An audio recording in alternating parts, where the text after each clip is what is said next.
Subscribe now and press the bell icon. Never miss an update. नमस्कार साथियों, स्वागत करता हूं सबका इस यूट्यूब चैनल पर जिसका नाम है स्टडी विद पीएन लोधा। मित्रों, शिक्षक भर्ती परीक्षा 2021 हेतु शिक्षण विधियों के बहुत ही शानदार प्रश्नों का ये टेस्ट लेकर आया हूं। इसके पहले लगभग मैंने 18-19 टेस्ट अपलोड किए हैं, तो आप प्लेलिस्ट में जाकर के उन टेस्टों को देख सकते हैं। साथियों, शिक्षण विधियों के वो टेस्ट है। आज ही मैंने साइकोलॉजी का एक टेस्ट डाला है, विशेष टेस्ट है, स्पेशल टेस्ट है। नहीं देखा है तो ज़रूर देखिएगा। चलिए शुरू करते हैं। दोनों लेवल हेतु ये टेस्ट है। पहला क्वेश्चन क्या है मित्रों, देखिएगा प्रश्न नंबर 1 को।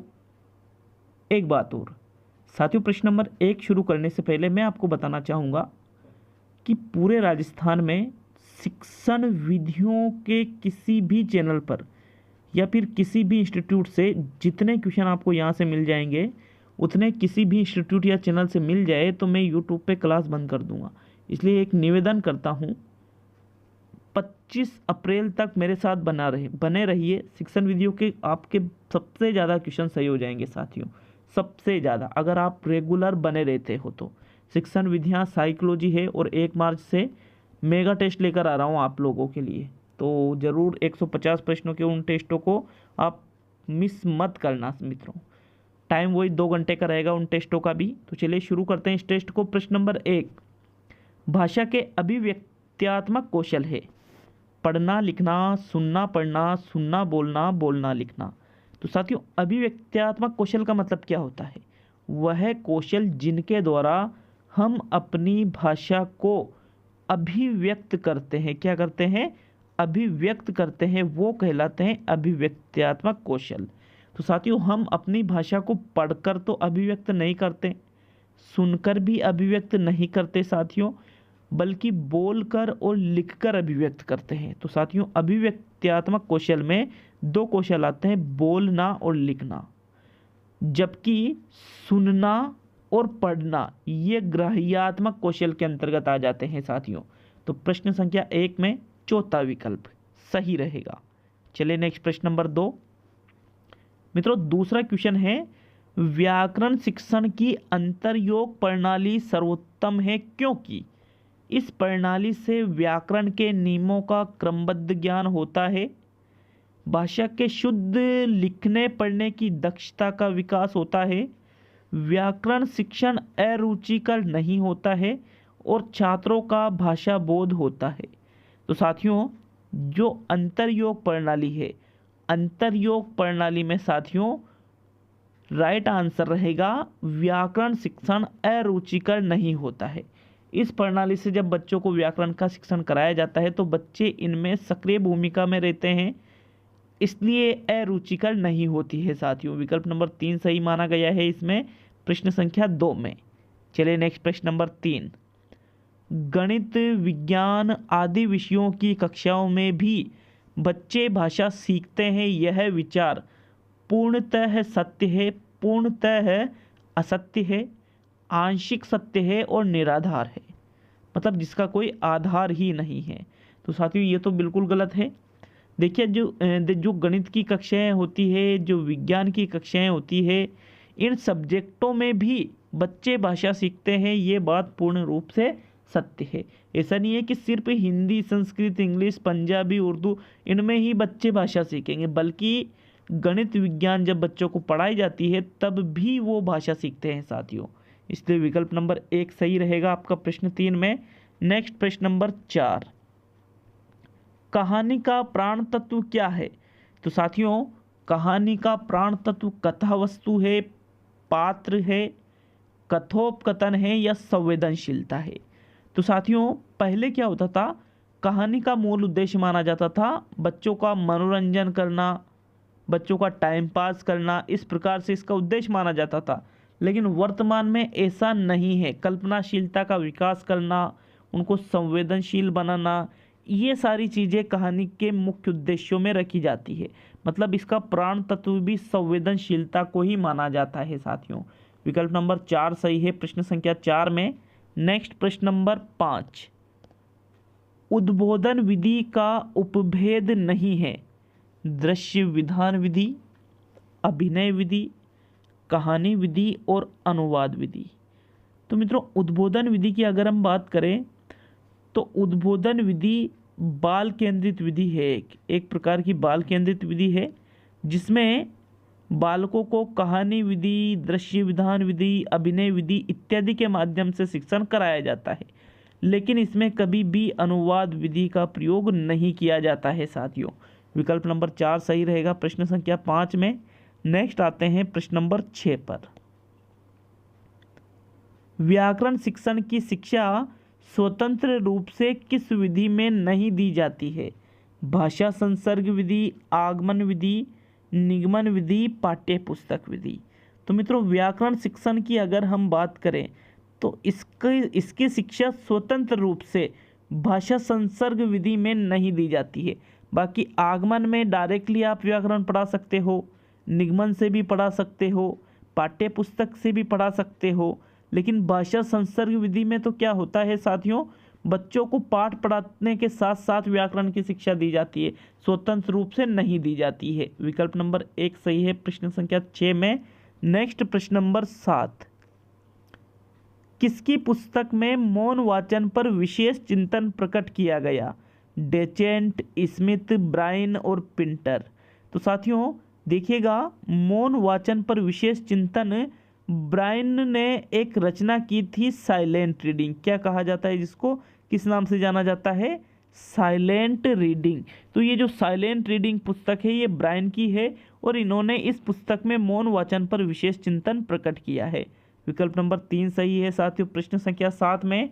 नेक्स्ट आता है प्रश्न नंबर 8। मित्रों 8वां क्वेश्चन क्या है?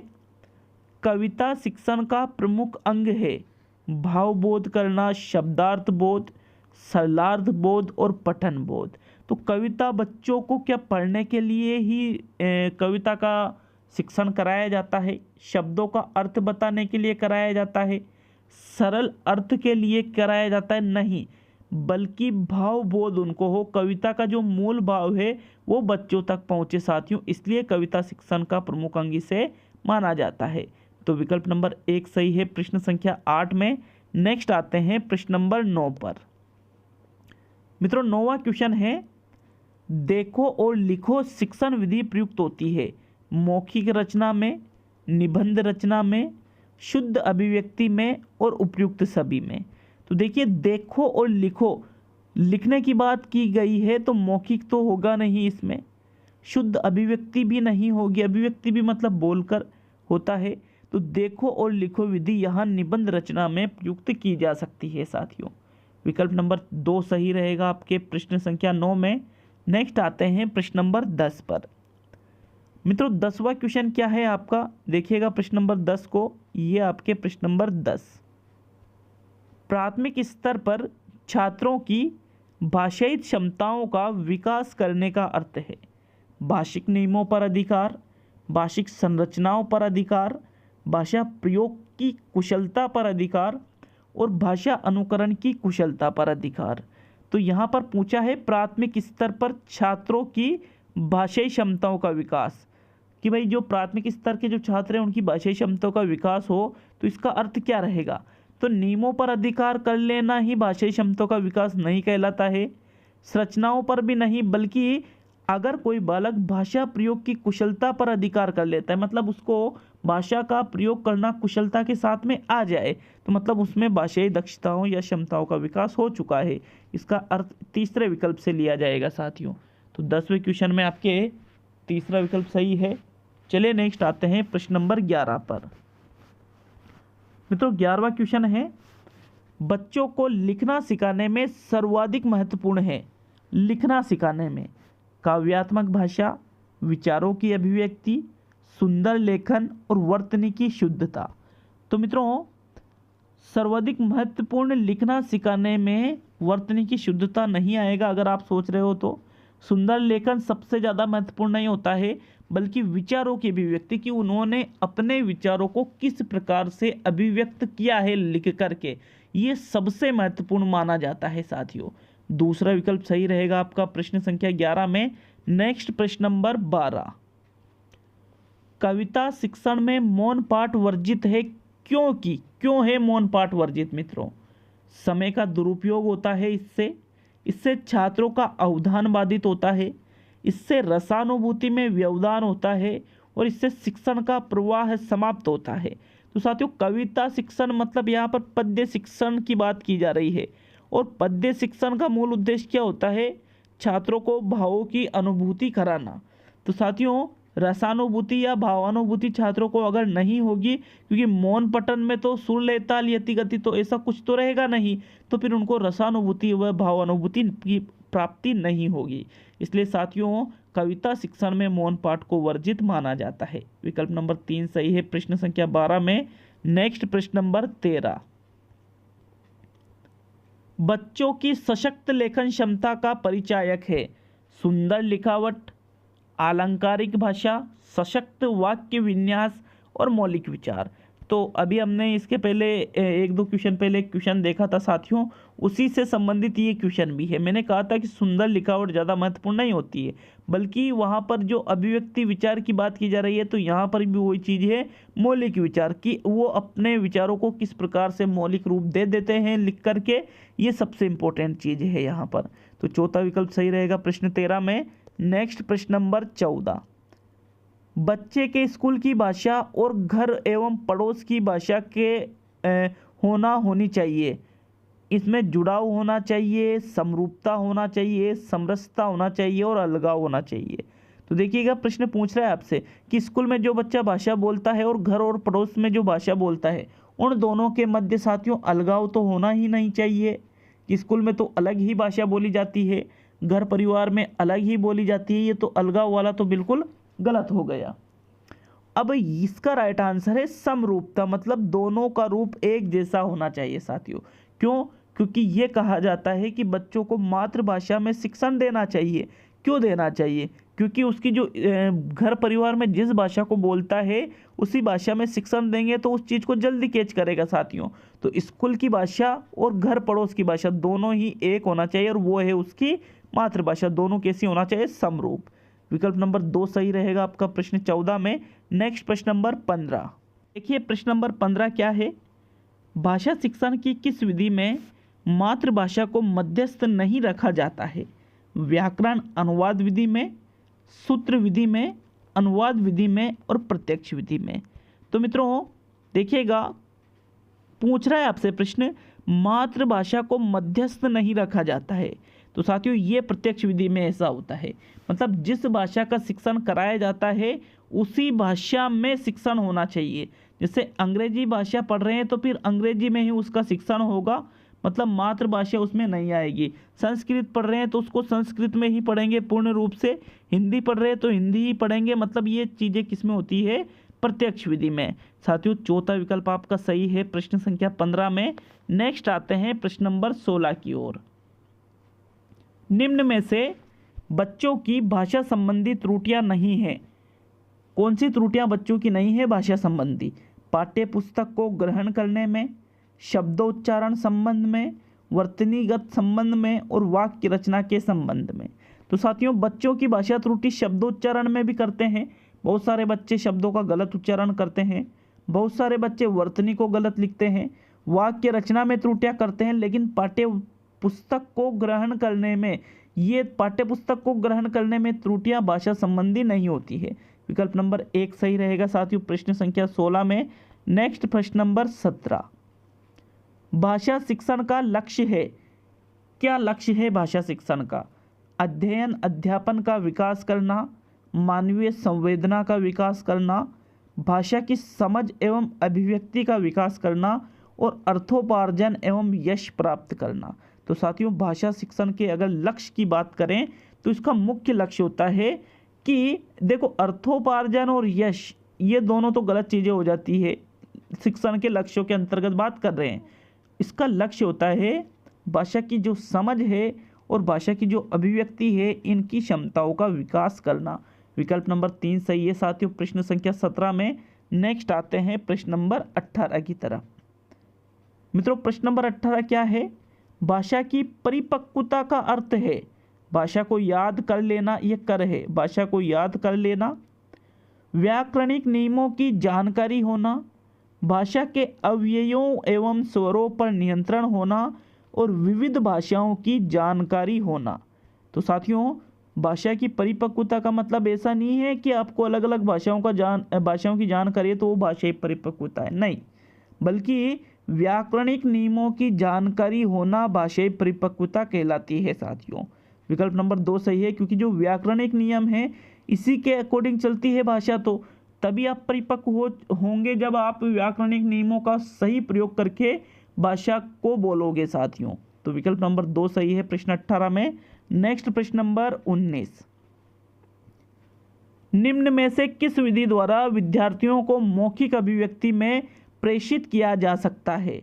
प्रश्नोत्तरी द्वारा, वाक्य रचना द्वारा, कहानी लेखन द्वारा, चित्र निर्माण द्वारा। तो मौखिक अभिव्यक्ति की बात की जा रही है तो कहानी लिखकर तो मौखिक होगा नहीं, क्योंकि लेखन की बात की जा रही तो लिखित हो जाएगा। वाक्य रचना करोगे तो वो भी लिखित हो जाएगा, चित्र निर्माण करोगे तो वो भी लिखित हो जाएगा, बल्कि प्रश्नोत्तरी द्वारा बच्चों से आप प्रश्न पूछोगे तो वो उसका उत्तर देंगे साथियों। तो इस प्रकार से मौखिक अभिव्यक्ति में प्रेषित किया जा सकता है प्रश्नोत्तरी द्वारा। 19वें क्वेश्चन में प्रथम विकल्प सही है साथियों। ये जो हमारा छोटा सा चैनल है स्टडी विद पीएन लोधा, अगर इस चैनल को आपने सब्सक्राइब नहीं कर रखा है साथियों तो अभी सब्सक्राइब कर लें और बेल आइकन दबा लीजिए साथियों, ताकि नए वीडियो का नोटिफिकेशन आपके पास जल्द पहुंचे और आप कोई वीडियो मिस नहीं करें। तो साथियों, 20वां और अंतिम क्वेश्चन, किस विधि में शिक्षक कथावाचक का स्थान ग्रहण करते हुए प्रसंग की व्याख्या करता है?